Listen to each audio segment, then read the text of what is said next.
Irmãos, eu vou usar a cadeira aqui porque eu vou sentar um pouco, eu quero dar um tom de depoimento e conversa.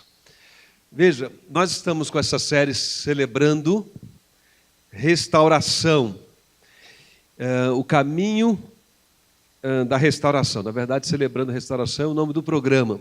O nome da série de pregações desse mês de março é o caminho da restauração. Mas vejo o que acontece. Nós usamos essa expressão caminho, demos o destaque à letrinha C, porque, na verdade, o programa do CR se chama Celebrando Restauração. Então, era só uma forma de a gente, com o slide e as imagens, tentar imprimir já uma mensagem aí e fixar, né, didaticamente na mente da gente do que nós estamos falando. Terminamos hoje esta série e ela tinha alguns objetivos que eu quero relembrar. Primeiro, o objetivo de apresentar um assunto da Palavra de Deus, porque qualquer que seja a série, qualquer que seja o programa de ministério, a atividade que a gente vai fazer na igreja, quando a gente se reúne aqui para adorar e cultuar e abre a Bíblia, o primeiro motivo para fazermos isso é buscarmos uma compreensão mais clara da vontade de Deus. Amém? Que fique sempre claro isso. Mas como nós temos 52 finais de semana, né, no ano, e quando temos culto de manhã e de noite, daria mais de 100 oportunidades.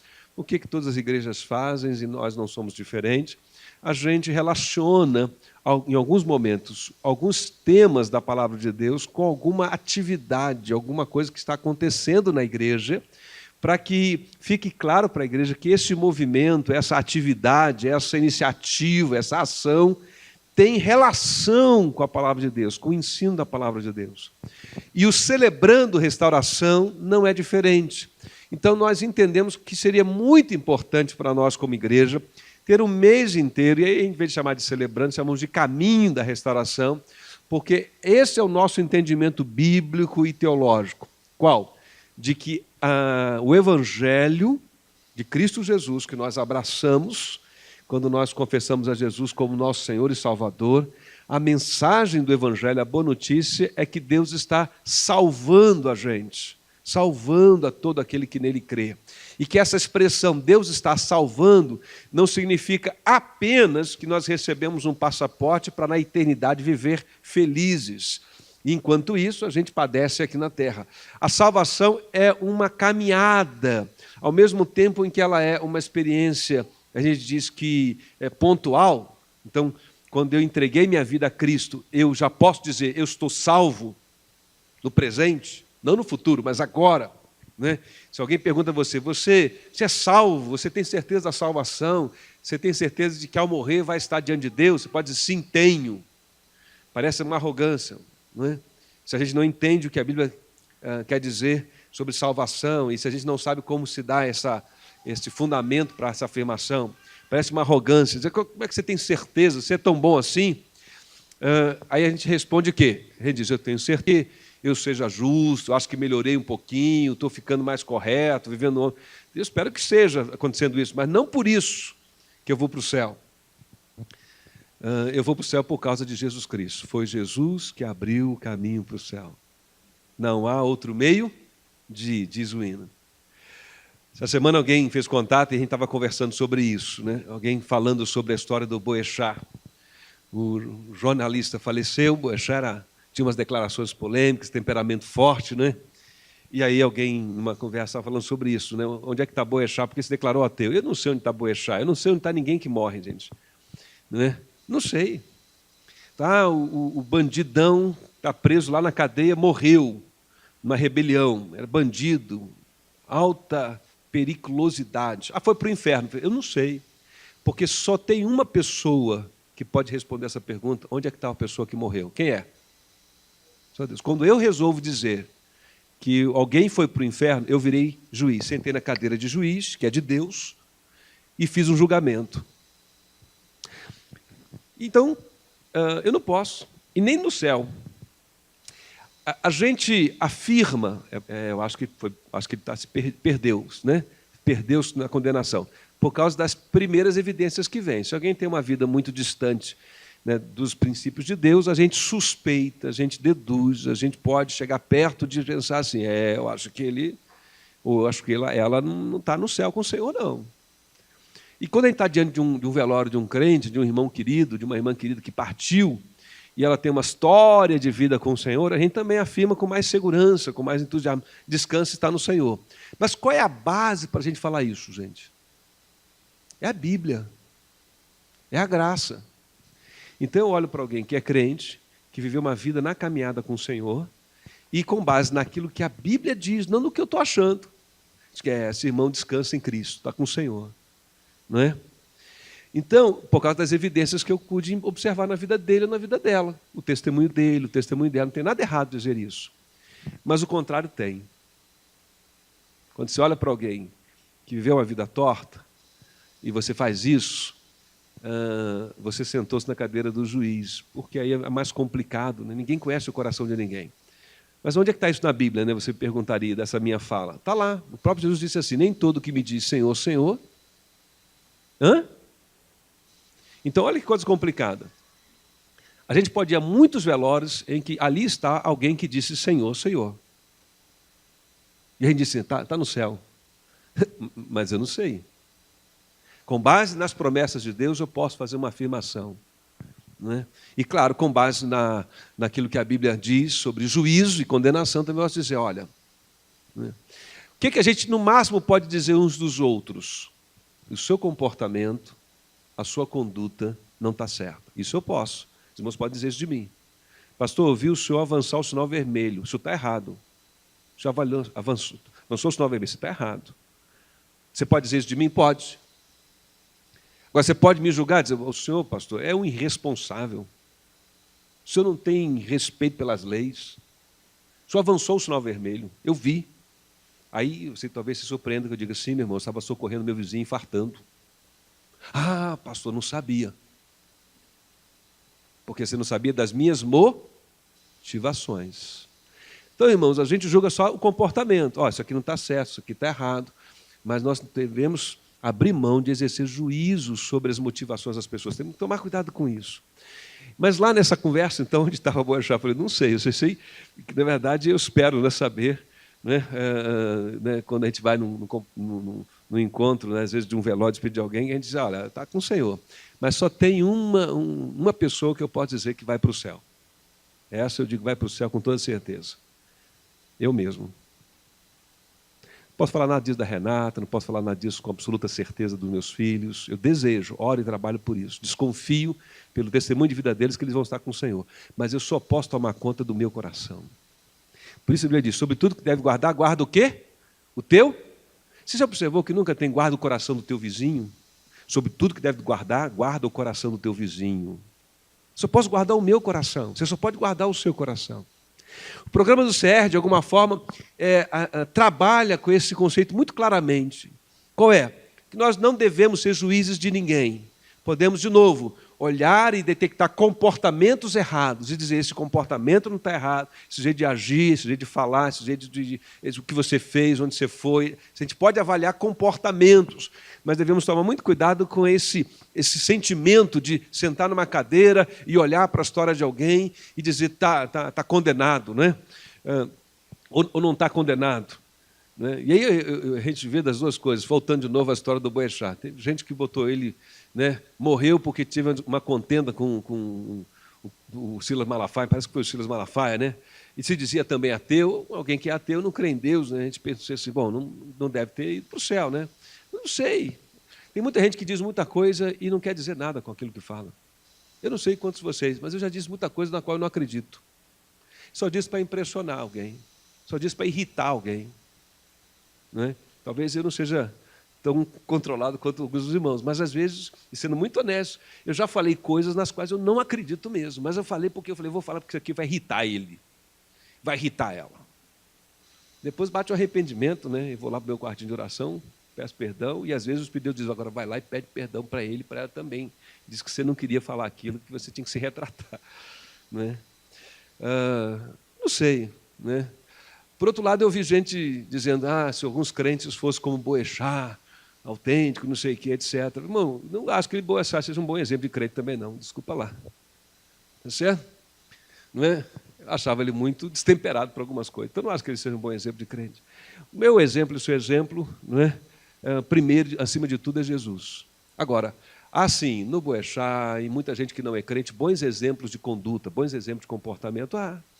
Né? Há muita gente que não tem compromisso com Deus e tem bons exemplos de vida. Sim ou não?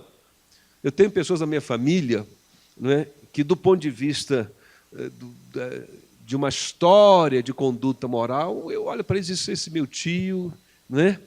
Mas, ao mesmo tempo, eu vejo neles bondade. Eu vejo neles, às vezes, um zelo pela família. Você conhece gente assim? Que, para os outros, egoísta, perverso, sensibilidade nenhuma. Mas, para dentro de casa, um homem responsável, uma mulher responsável, zelosos. Então, no trato com a família, um bom exemplo. No trato com o vizinho, péssimo exemplo. A vida é muito diversa. Nós somos assim. Mas o que é importante é que a gente compreenda que, acima de tudo, todos estamos numa caminhada. Todos nós. E eu posso ajudar você na sua caminhada, você pode me ajudar na minha caminhada. Nós devemos nos ajudar na nossa caminhada. E este é o primeiro princípio, né, nessa minha introdução sobre o CR, para que a gente possa se ajudar. É nos despojarmos do julgamento alheio. É nos comportarmos como aquelas pessoas que estavam lá no dia que pegaram a mulher em adultério e levaram para Jesus. Pegaram uma mulher em adultério, levaram até Jesus, e a história já é um pouco interessante, né? Só por essa narrativa introdutória, porque onde é que estava o adúltero, né? Estava só a mulher adúltera, cadê o adúltero, né? Mas levaram a mulher, invocaram a lei de Moisés e disseram que tinham que tacar a pedra nela. E aí Jesus diz o quê? Quem não tem o quê? Pecados, que atire a primeira pedra. Bom, quem não tinha pecado ali era Jesus. Só ele podia tirar a primeira pedra, ele não atirou.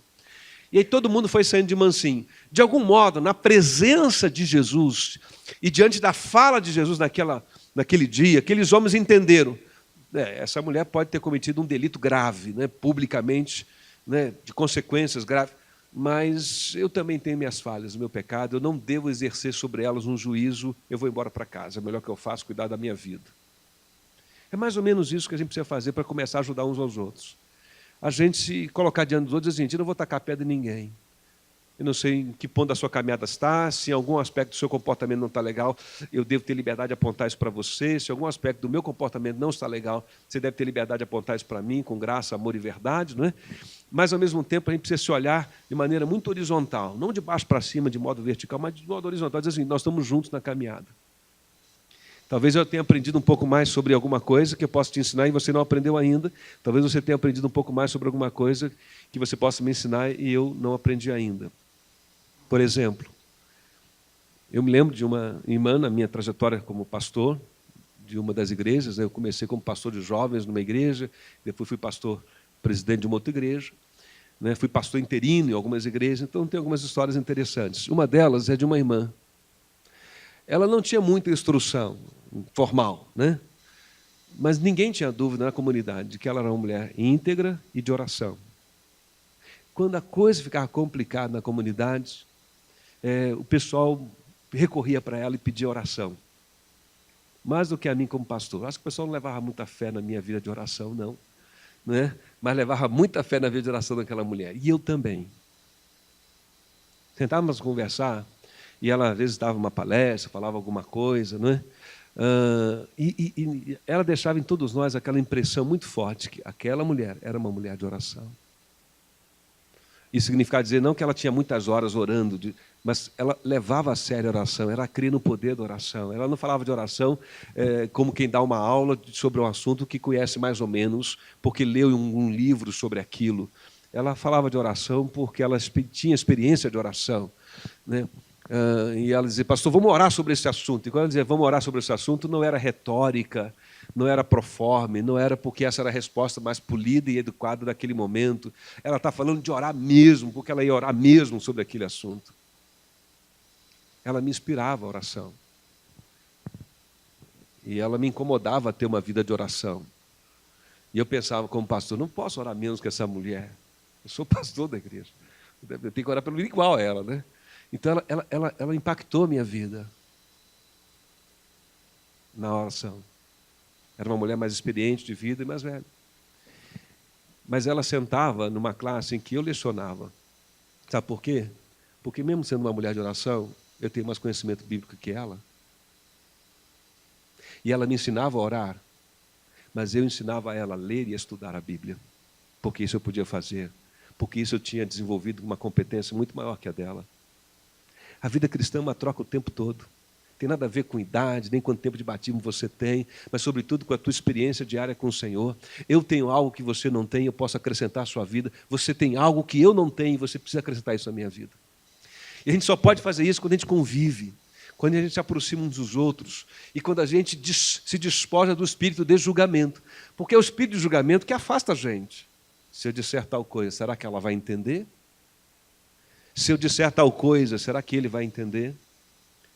Se eu expressar o meu pensamento, será que ele vai me perdoar? Ela vai me perdoar? Então esse é um grande desafio e o CR trabalha com esse pressuposto. Ninguém deve julgar ninguém. E todos precisamos uns dos outros para crescermos. Quem ora precisa ensinar o outro que não ora tanto a orar mais. E quem lê muito e aprofunda-se na Bíblia e tem reflexão profunda do ponto de vista teológico, precisa ensinar o outro que não tem muita leitura da Bíblia e muita reflexão. Quem adora precisa ensinar o outro que às vezes está só preocupado com o estudo. Quem estuda precisa ensinar quem adora, quem celebra um pouco mais. E assim, é um compartilhar. É isso que a Bíblia ensina quando fala da igreja como o corpo de Cristo. Somos membros uns dos outros. E Paulo escreve aos Coríntios e diz, um membro não pode dizer, não preciso de você. Você não é tão importante no corpo. Você é só um dedinho, você é só uma unha, não é isso? Quantos de vocês aqui nessa manhã estão dispostos a arrancar fora uma unha? Né? É só uma unha. Tem um alicate lá no carro, a gente resolve isso no final do culto, só uma unha. No corpo de Cristo não tem esse negócio que é só uma unha, é só uma coisa, porque todos têm a sua contribuição. E há momentos diferentes em que essa contribuição fica realçada, fica evidenciada. Mas a vida cristã é uma vida em comunidade. Amém? É isso que tem a ver com o nosso tema. E o nosso tema desta manhã é este aqui. Aliás, deixa eu pular, que isso aqui é a introdução sobre o CR, né? E a gente já tem falado bastante sobre isso. Eu vou pular, isso tem a ver com o histórico do CR.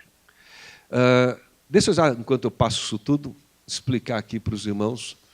Celebrando a restauração, com esse formato que nós usamos em nossa igreja, ele foi implantado, aperfeiçoado a partir da Igreja Batista Central de Fortaleza. O pastor Armando Bispo esteve conosco aqui pregando alguns anos atrás no aniversário da igreja, não é?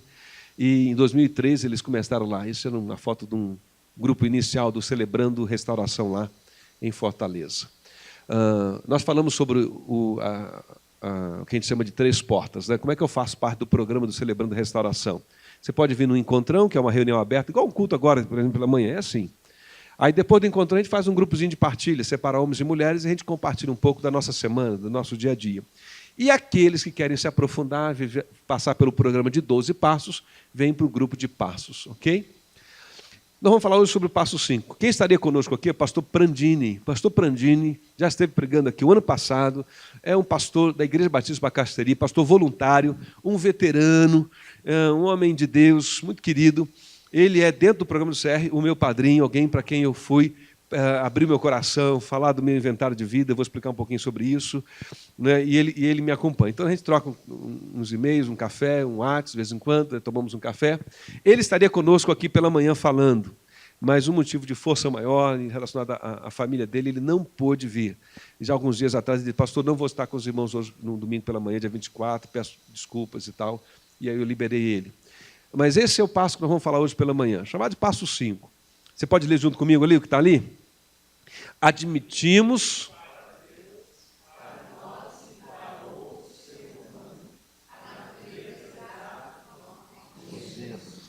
Então, há dentro do processo dos 12 passos, um momento em que a gente é confrontado, né, com algum comportamento, hábito, alguma coisa que está nos incomodando, a gente faz uma reflexão sobre aquilo, mas não pode ficar só na esfera privada, íntima. Nós somos desafiados a sentar com alguém e abrir o nosso coração com esse alguém. Abrir o coração e fazer o que a gente chamaria de confissão. Onde está baseado esse passo? Em que princípio bíblico? Há vários, mas o mais conhecido de todos é esse aqui de Tiago. Vamos ler juntos. Confessem uns aos outros e orem uns pelos outros a fim de que vocês possam ser curados. Não vamos nos deter, neste momento, neste texto e no significado mais amplo dessas expressões.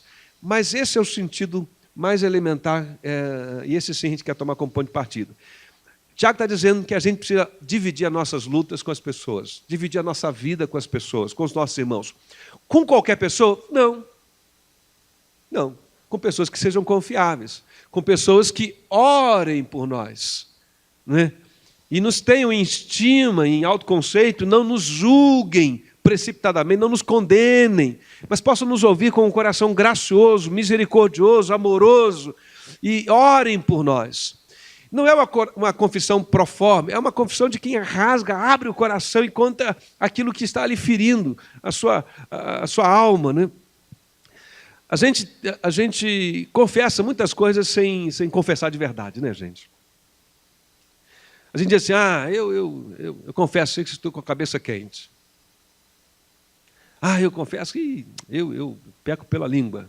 Eu confesso que eu tenho tanta falta de disciplina. Às vezes a gente fala uma expressão como essa, diz até que está confessando, admitindo uma falha, mas se não houve constrangimento, se não ficou ruborizado, não foi confissão.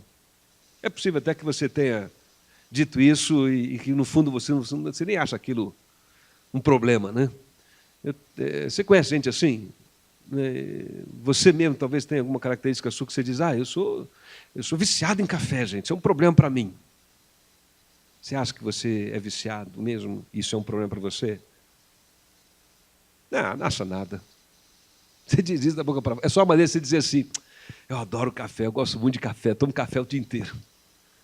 Porque se você está falando isso de maneira sincera, geralmente a gente não fala dessas coisas quando a gente tem consciência de que isso é uma coisa errada na nossa vida, de maneira trivial e sem constrangimento. A confissão é uma luta. Primeira vez em que eu experimentei uma experiência de confessar e abrir meu coração de verdade, eu tinha ali talvez uns 16, 17 anos de idade, eu fui para um congresso, e um tema como esse foi trabalhado lá, não tinha nada a ver com celebrando restauração, mas foi um congresso de jovens impactante. São Paulo, São Carlos, na cidade de São Carlos. E um dos temas foi esse. E eu me lembrei que eu e mais um amigo do bairro lá, nós tínhamos feito uma maldade com outro garoto da rua. A gente não tinha contado, mas a gente aprontou. Uma maldade. E a gente aprontou. E tanta maldade que eu não vou entender detalhe da história, mas e passou, né? Depois, na ocasião, me bateu o arrependimento de um peso. Eu falei, isso é errado, né? Eu tinha um amigo de bairro que ele era de personalidade mais forte, ele tinha mais ideias assim perigosas, e às vezes eu andava com ele e ele acabava sendo uma influência sobre mim, e depois eu ia para casa arrependido, puxa, eu não devia ter feito esse negócio, né? Mas a gente não tinha compartilhado aquela maldade para ninguém, e eu guardava aquilo no meu coração, mas eu sabia, eu acho que a gente não foi legal com aquele rapaz, com aquele menino, que é um outro da rua que a gente implicou com ele.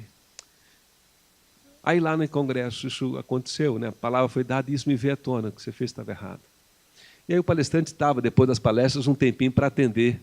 Ele fez uma espécie de confessionário. Quem quisesse sentar com ele, abrir o coração e contar, e eu fui para lá. E eu, antes de ir lá, eu fiquei rodando, vou, não vou, né? Mas algo dizia, você precisa contar isso para alguém, você precisa contar isso para alguém. E aí marquei a hora que tinha lá e fui lá conversar com ele. Né? Nos primeiros, acho que 5 minutos ou 10 minutos, era mais ou menos aí uns 20 minutos, né, de bate-papo e de orar juntos. Eu acho que eu gastei mais da metade dos 10 minutos conversando um monte de coisa, até chegar no assunto. Você já viveu isso? Assim, você quer falar um negócio, você fica rodando, né? O dia está bonito, né? Foi boa a palavra, pastor? Foi. A pregação boa, né? O congresso está cheio, né? Gostei muito do senhor. E tal. Né? Né? Até que eu cheguei lá, mas eu estou aqui para falar disso. E ele disse, Natan, você fez errado. Como é que eu resolvo isso? Eu disse, você vai voltar lá, quando você voltar, você vai para o rapaz e vai fazer essa confissão para ele, que você errou. Ai, mas precisa mesmo, né? Mas, gente, o fato de eu entrar lá e abrir uma coisa, é uma coisa boba de garoto, mas o fato de eu ter entrado lá e ter contado isso para alguém, e contado o meu conflito em como eu me livrava daquele amigo. Que o meu amigo era da virada, como se diz, né, na época. Né? Ele era muito doido, mas eu gostava de andar com ele, ao mesmo tempo tinha medo de andar com ele. Né? Adolescente, né? Você quer andar em grupo. E ele disse, olha, esse teu amigo, você precisa se afastar dele. Ou você leva ele para a igreja ou você se afasta dele, porque ele é um problema para você. Isso é verdade.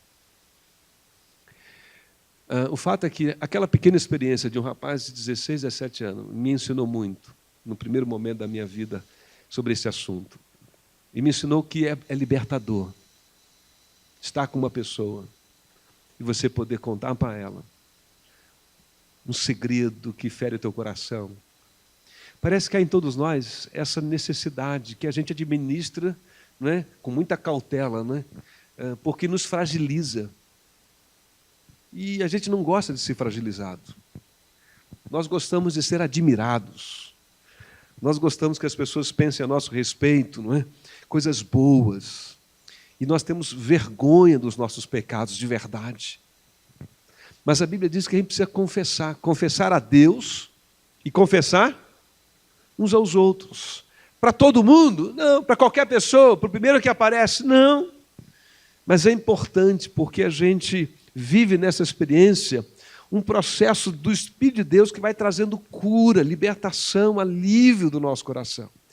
E aí, algumas coisas que eu queria que você considerasse, né, para te encorajar a entender esse ponto do CR. Né? Por que compartilhar meus erros com outra pessoa? Nossos segredos nos fazem pelo menos 3. Você pode talvez listar 4, 5 coisas a mais como consequência, mas 3. Primeiro, nossos segredos fazem a gente perder muito da nossa autoestima. Quando a gente carrega durante muito tempo, né, o segredo das nossas falhas, a gente se sente meio que hipócrita. Quantas vezes eu e você talvez já temos conversado com alguém em que alguém confessou uma falha pessoal dela, né? Talvez até um pouco constrangida ou confiando na gente, diz, olha, queria contar uma coisa para alguém, precisa conversar. Você me escuta? A pessoa compartilha uma dificuldade. Aí você pensa, nossa, isso acontece comigo também. Né? Mas você está ali para ouvir e tal, você não fala, né? Você, às vezes não tem nem coragem de dizer, mas você está escutando aquilo. Deixa eu dar um exemplo simples, singelo, bobo, por exemplo. Eu falei de oração no início, deixa eu usar esse exemplo como exemplo para você. Às vezes uma pessoa diz assim, eu tenho tanta dificuldade de orar, eu não oro quase nada, passou um mês eu nem orei. E vamos imaginar que você também tenha passado o mês e não tenha orado. Aí você pensa assim, nossa, eu também passei o mês e nem orei. Não é? Quando a gente guarda segredos em excesso, quando a gente caminha com essa bagagem de memórias, né, feridas que não são compartilhadas, né, a gente acaba muitas vezes sofrendo com esse sentimento de autoestima para baixo, né, ou de baixa estima, de hipocrisia. 2, a gente gasta muita energia tentando parecer perfeito. Deixa eu tentar mostrar para as pessoas que está tudo bem para mim, está tudo jóia comigo o tempo todo, né, porque eu quero passar uma boa impressão. E a gente fica escravo de velhos maus hábitos. Eu tenho experimentado isso na minha vida em alguma medida. Alguns depoimentos me impressionam de pessoas que têm uma história ainda mais dramática do que algumas que eu tenho. De gente que durante muito tempo lutou com um mau hábito, com um determinado vício. Até que um dia resolveu abrir o coração porque não aguentou mais. Botou para fora, e às vezes até de maneira inapropriada, num ambiente que não era o mais apropriado, e houve um rebuliço, um alvoroço, né? Mas o que veio depois é que é extraordinário. A mudança do hábito, a vitória sobre o mau hábito. E o depoimento e o testemunho dessa pessoa dizendo, não, naquele dia quando eu abri, nossa, minha vida, me senti muito mais aliviado. Nossos segredos, né, nos fazem perder muito autorrespeito, a nossa autoestima, sugam nossas energias e nos fazem escravos, muitas vezes, de maus hábitos. O que nós ganhamos? Algumas coisas rapidamente aqui para a gente considerar. Nós ganhamos aquele sentimento de que agora eu não preciso mentir nem esconder para ninguém. Tem uma pessoa que sabe o que eu fiz. Foi assim que eu saí daquela sala, daquela conversa com o pastor. E ele disse alguma coisa interessante. Ele disse, Natan, o diabo não pode mais te acusar. O diabo é o acusador da gente. Sabe por quê? Porque quando ele começasse a dizer, olha, eu contei para Deus e contei para Deus através de um pastor, de um irmão querido, a quem eu contei o que eu tinha feito. Vivi essa experiência em outros níveis, né, em outros momentos da minha vida, porque eu não sei se os irmãos sabem disso, mas eu de vez em quando peco de novo, faço bobagem, né?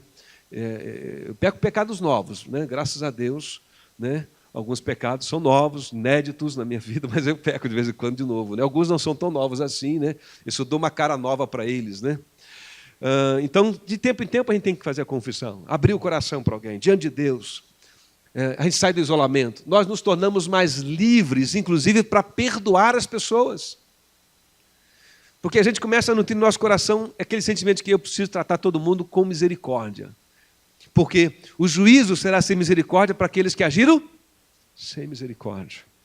Com a medida com que você medir os outros, você será medido, diz a palavra. Então, a gente se torna mais leve, mais livre para perdoar as pessoas. Em terceiro, a gente aprende mesmo a ser mais humilde e deixar o orgulho de lado. E em quarto, a gente para de negar a verdade.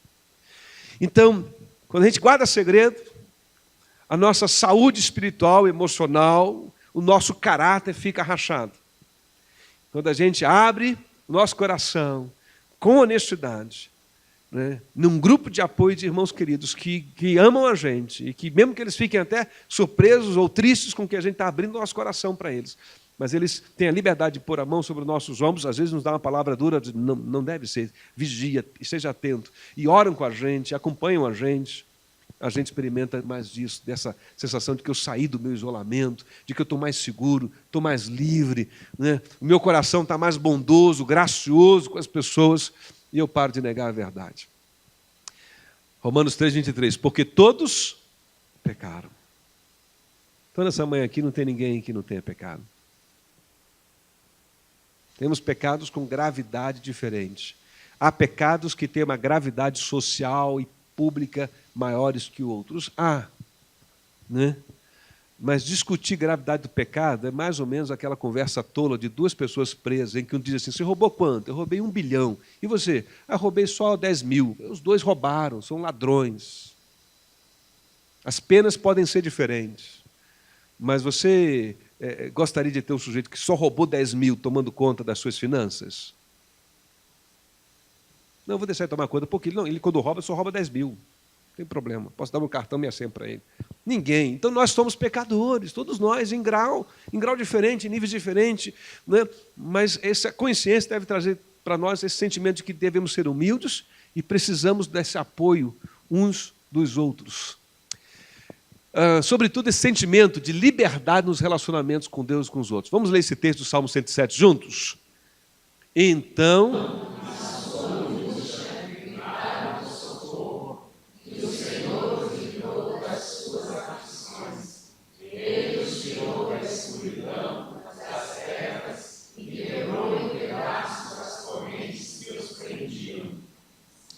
É uma descrição poética dos Salmos.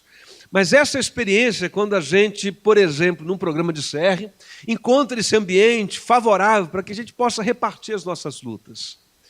E eu já quero concluir com essa palavra. O que é o CR? Um convite para que você possa experimentar de maneira mais intencional, na medida em que você sentir isso de Deus na sua vida, né, que os Espírito de Deus tocar você nessa direção, esse ambiente seguro em que você possa vir e dizer, olha, eu quero abrir meu coração aqui. Vocês podem me ouvir? Posso. Podemos te ouvir. O CR tem algumas regras bem bacanas, que a gente deve observar de modo geral na nossa vida, mas no CR é como se fosse uma lei. Não dá para fazer parte do CR e não respeitá-la. Entre essas regras de convivência está assim, ninguém vai dar conselho para ninguém. A menos que a pessoa peça, fora até do CR, uma opinião. Então, se alguém chega, Sebastião, deixa eu usar você como exemplo. Sebastião chega lá e compartilha uma dificuldade profissional dele, e num tempo de partilha, não cabe a mim dizer assim, não, Sebastião, você está fazendo errado, não é dessa maneira. Não. Eu só vou ouvir e vou dizer, obrigado por ter confiado em mim e compartilhado isso. E aí a conversa roda e depois é minha vez de dizer, e você? Bom, meu negócio não é lá no trabalho, como é o de Sebastião, né? Aliás, a gente nem cita o outro, a gente fala assim, bom, no meu caso é esse. Uma outra regra interessante do CR, a gente fala na primeira pessoa. Porque essa é uma outra forma também que a gente tenta, às vezes, de amenizar um pouco do que a gente vai contar, né? A gente fala assim, você sabe, né? Todo mundo perde a cabeça um dia. Não. No CR tem que dizer, você sabe, eu perco a cabeça. Se as pessoas perdem a cabeça, eu não sei, mas eu perco. Ah, você sabe, todo mundo mente um pouco, né? Não. Natan, corrija essa fala. Eu minto um pouco. Esse negócio de todo mundo é uma maneira só de eu me disfarçar e não confessar de verdade. Não é?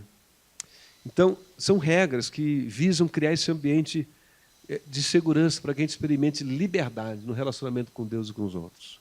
Claro que a gente pode, em conversas e outros momentos, né, e devemos, repito, nos aconselhar uns aos outros, dizer, o que você acha dessa minha questão? O que você faria no meu lugar? Às vezes a gente pede isso para lançar luz, né? Você está realmente querendo uma ajuda e você está meio travado, você pensa, eu acho que eu faço dessa maneira? Não, acho que não vai dar bom resultado se eu fizer isso, se eu falar aquilo. É melhor falar dessa maneira, fazer dessa outra forma aqui. E a gente não sabe, e uma palavra amiga de alguém pode nos ajudar. Mas nós cremos, como um princípio do CR, de que, sobretudo, preste bastante atenção nisso, querido, isso é muito importante, isso é a palavra de Deus para mim e para você. Sobretudo, o Espírito Santo de Deus vai guiar você.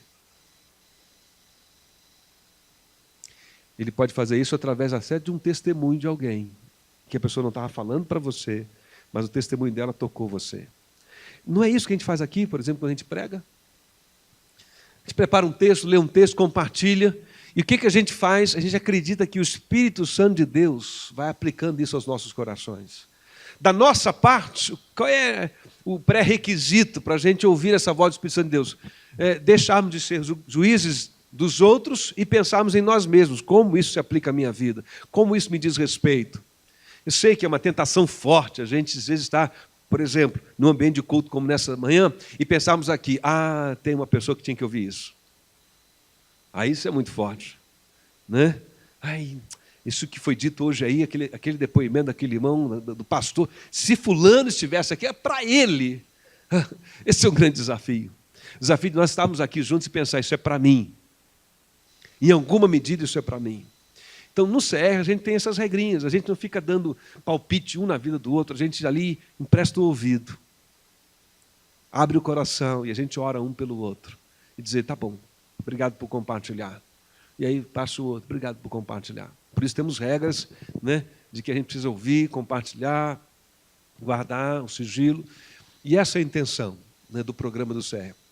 Oferecer para a gente, de maneira intencional, um ambiente em que, quando nós sentimos da parte de Deus que alguma coisa está pesando no nosso coração, a gente precisa botar isso para fora, e a gente olhou rápido à nossa volta e não sentimos, né, liberdade para falar na casa da gente, não sentimos que poderia ser comentado no nosso trabalho, não sentimos que não deveríamos comentar isso na classe DBD ou no GPS.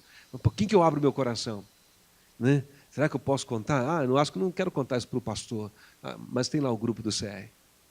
Tem um grupo que tem aprendido a ouvir, orar, né? E ser esse ambiente o lugar de cura da parte de Deus para as nossas emoções feridas. Amém? Termino com essa expressão aqui. Esse passo nos tira do papel de vítimas e nos ajuda a assumir responsabilidade pelas nossas vidas.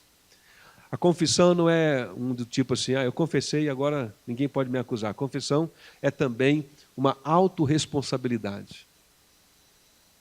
Então, se eu luto com algum tipo de mau hábito, e eu digo, olha, eu tenho muita dificuldade com esse mau hábito meu aqui. Não é apenas para dizer, agora também eu posso continuar no meu mau hábito, né? Já falei. A ideia é que seja uma confissão mesmo. E a confissão tem como princípio esse desejo de mudança, de transformação. A confissão é admitir, eu já tentei tudo sozinho. Já fiz promessa, orei com o joelho dobrado no caroço de milho, nada disso deu jeito, então agora eu vou tentar um outro caminho, que a palavra de Deus diz, confessai vossos pecados uns aos outros para que sareis. Eu acho que eu vou pelo caminho da confissão e da oração compartilhada e vou tentar isso. Então é uma autorresponsabilidade, né? Honesta, íntegra diante de Deus, de quem para de fugir e negar das suas lutas, mas busca diante de Deus a cura, a restauração, a libertação, o alívio do peso da culpa, do constrangimento de alguma coisa que fere a memória. Amém? Confesso a vocês, termino com essa minha fala, quando eu tomei contato do CR, foi mais ou menos 2006, um grupo era celebrando recuperação, e o tal do John Baker veio lá dos Estados Unidos, na Igreja Batista São José dos Campos, do pastor Carlitos Paes, e ele apresentou esse programa, contou a história que vinha do AA, e que era um programa agora, né, com outro nome, mas usava os 12 passos do AA, e etc, etc. E aí estávamos, eu e Renata fomos àquela conferência enviada pela nossa igreja, e a gente voltou para a igreja pensando, nossa, será que esse negócio funciona? O negócio de contar para o outro, assim, eu andei pensando nos negócios aqui, as bobagens, acho que isso não funciona, não. E a gente começa a pensar pela gente, eu já tinha vivido a experiência de, como 16, 17 anos, entrar lá no gabinete do pastor e contar, né? Mas outra coisa é sentar com as pessoas da igreja, algumas pessoas. Eu falei, esse negócio funciona, não. Eu acho que não vai rolar muito, não. E vim para. Aí já sei, vou botar na mão dos psicólogos da igreja. Esse negócio é de coisa de psicólogo. Psicólogo que escuta as pessoas, né? E fica lá ouvindo assim, né? E orienta a gente. Tal. Não que seja errado, né? Estou dizendo que a gente costuma abrir o coração para o psicólogo, porque até ele tem uma função profissional de ouvir e acompanhar a gente. Né? Isso não vai funcionar. Aí chamei o pessoal da psicologia da igreja. Nenhum deles que se interessou pelo negócio. Todo mundo crente, gente boa de Deus, mas eles, não sei, eles já passaram, né? Mas nenhum deles se interessou. Mas teve um outro irmão que conheceu o material, foi numa outra conferência e voltou, né? E nós começamos a caminhar juntos, eu, ele, a esposa dele, e a gente começou a ler esse material junto, a gente examinar, e disse, pastor, acho que isso funciona. Eu preciso disso na minha vida. E a gente começou a orar juntos, fizemos uma caminhada juntos, e até que um dia nós iniciamos isso. E na primeira reunião que nós fizemos uma conferência igual essa aqui, alguns domingos, em que veio alguém de fora, pregou, falou alguma coisa e tal, e nós começamos. E aí ele pegou o microfone, né? Era uma pequena reunião durante a semana, e ele compartilhou, e de repente todos nós nos desarmamos. Bom, o que eu posso dizer é que nós vivemos uma experiência muito bendita naquela ocasião. Quer dizer para você que nós já estamos vivendo isso hoje aqui na IBAI, no grupo que desde o ano passado, na verdade desde 2017, com um material chamado Espiritualidade Emocionalmente Saudável, a gente vem vivendo uma caminhada de compartilhar as nossas lutas e de nos humanizarmos mais, não é? E aí, no ano passado, a gente resolveu usar o CR. E Deus tem tratado, tem nos abençoado. Para quem é o CR? Para todo mundo. Mas para todo mundo naquele momento da vida em que você sente que você precisa vir lá e abrir o teu coração. Por exemplo, a gente diz assim, para quem quer a escola bíblica dominical? Para todo mundo. E a classe hoje estava cheia, né? O professor Darlis aí. Estava cheia, né? 20 pessoas. Não se vê mais, não cabe na classe, né? Muito bom. Mas 20 pessoas não é o total de membros da igreja. Então, para quem quer a classe EBD? Para todo mundo. Mas há pessoas que sentem isso. Eu quero estudar mais a Bíblia. E vem. Para quem quer o GPS? Para todo mundo. Mas nem todos da igreja ainda estão integrados em um grupo de pastoreio e serviço. Para quem quer o programa do CR? Para todo mundo.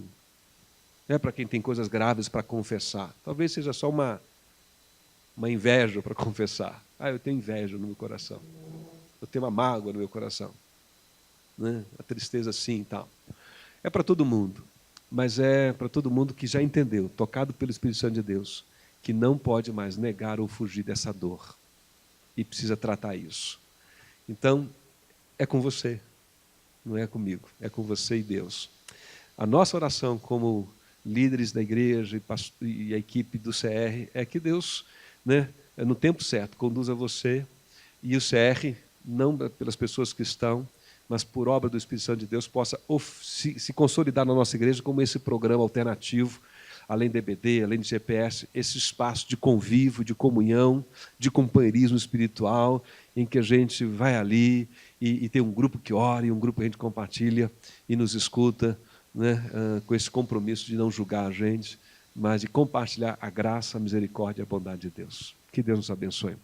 Temos uma canção para cantar. Convido você, músico, para voltar então. Vamos cantar aqui e louvar o Senhor. Enquanto ele se posiciona, deixa eu dar 2 informações finais e a gente depois só ora. É aviso mesmo, né? Primeiro, nós estamos com tem lá a 6ª caixa, já está lá na entrada, mas o pessoal lá... Não, então, nós estamos ajudando a campanha de doação, e pode ser de móveis, pode ser de roupa, né, do que você quiser, mas móveis é mais complicado, né? Mobiliário é mais complicado, até para transportar. Então a gente está falando muito de roupa, porque a comunidade da Vila Torres ali, uma delas, né? Dessas comunidades que nós temos em Curitiba, mas a Vila Torres especificamente, foi muito atingida por aquelas chuvas fortes, né? Da semana passada, e a PUC está fazendo campanha, e tem os órgãos da área social, né, da assistência social do município fazendo campanha, e a Monique faz assim, dá tchauzinho aí. Você sabe quem é a Monique, gente? Então, Everton, pode pegar a cadeira, vai, toma. Aí, ela disse, pastor, vamos fazer uma campanha na nossa igreja, porque a Monique e o Everton ajudaram num projeto lá, não é isso? Tem contatos com aquela comunidade, que era um projeto da outra igreja, de onde eles congregaram. E ela fez o contato, disse, está jóia, falamos com a Marceline para correr um e-mail, um WhatsApp para avisar toda a igreja. Então hoje, agora pela manhã, à noite, nós vamos estar arrecadando essas doações, que amanhã ela, não é, talvez mais alguém, eles vão levar essa doação para lá, tá bom? É uma demonstração de compaixão e graça, né? Então, aquela roupa que você tem, tá certo? Aquela roupa que você pode doar, compartilhar, né, usada ou boa, enfim, você diz, eu quero dar. Deus vai tocar teu coração, você sabe o que você tem que fazer. Amém? Tenho certeza disso. Então dá uma olhadinha lá no seu guarda-roupa, nos seus acessórios, calçado, e veja se há alguma coisa que você pode doar e compartilhar. Tá bom? E a segunda palavra minha é que, passada essa semana do Carnaval, a quarta-feira que vem, né, a primeira quarta-feira de março é a quarta-feira chamada quarta-feira de cinzas, não é isso? Não tem programa de CR, não tem nada. Mas na quarta-feira seguinte, é dia 13, segunda quarta-feira do mês de março, segunda quarta-feira do mês que se inicia, mês de março. Na segunda quarta-feira de março, dia 13, à noite, às 19h45, nós vamos ter a primeira reunião aberta, o Encontrando o CR. Se Deus tem falado no teu coração, você quer conhecer um pouco mais do CR, saber como é que funciona, outros detalhes, fazer perguntas, porque aqui a gente não abriu espaço para pergunta, venha nessa quarta-feira. É compromisso, você tem que assumir toda quarta-feira vir? Não. Vem na quarta-feira, dia 13, né, e até sobre isso a gente vai falar. Qual é o grau de compromisso, de assiduidade, de participação que é requerido para passar pelo grupo dos 12 passos ou participar do programa do CR. Então, na quarta-feira, 13 de março, se Deus quiser, a gente vai estar junto. E as outras atividades da igreja estão no calendário, mas quero lembrar que no dia 9, os homens e as mulheres estão retomando as atividades. Dia 9 de março, é um sábado, às 3 horas da tarde, aqui na IBAI, a MCM se reúne e os homens, os entre amigos, também se reúnem para um tempo de comunhão e de compartilhar. As mulheres, provavelmente, no número maior, vão se reunir aqui em cima e nós, os homens, vamos nos reunir em uma sala lá embaixo, ok? Dia 9 de março, logo depois, então, daquela semana do Carnaval. Deus te abençoe. Bom domingo. Vamos cantar essa canção, depois oramos terminando.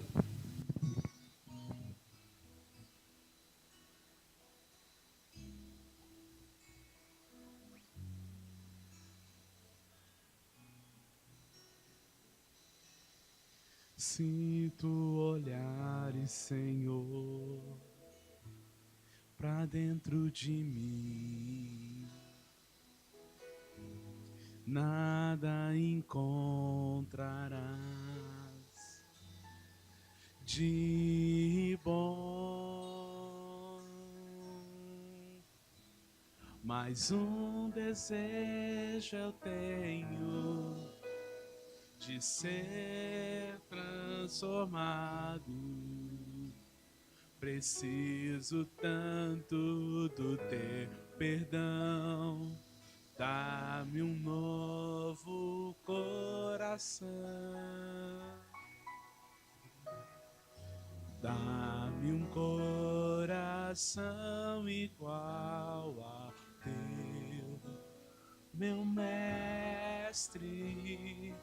Dá-me um coração igual ao teu, coração disposto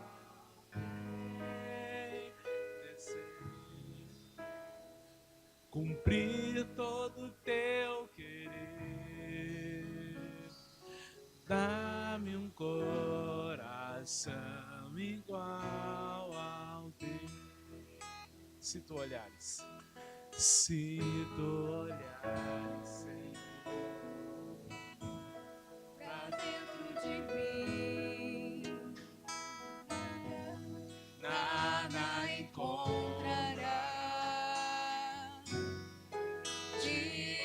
igual.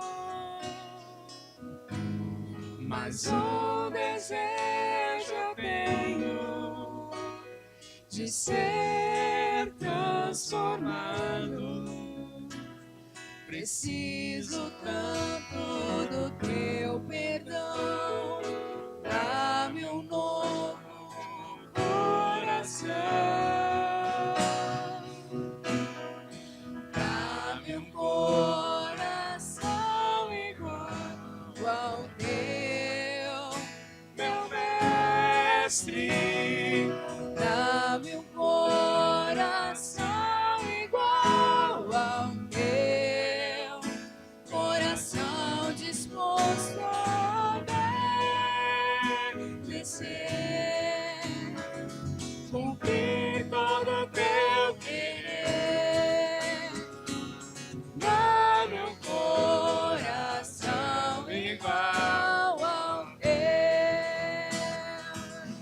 Ensina-me.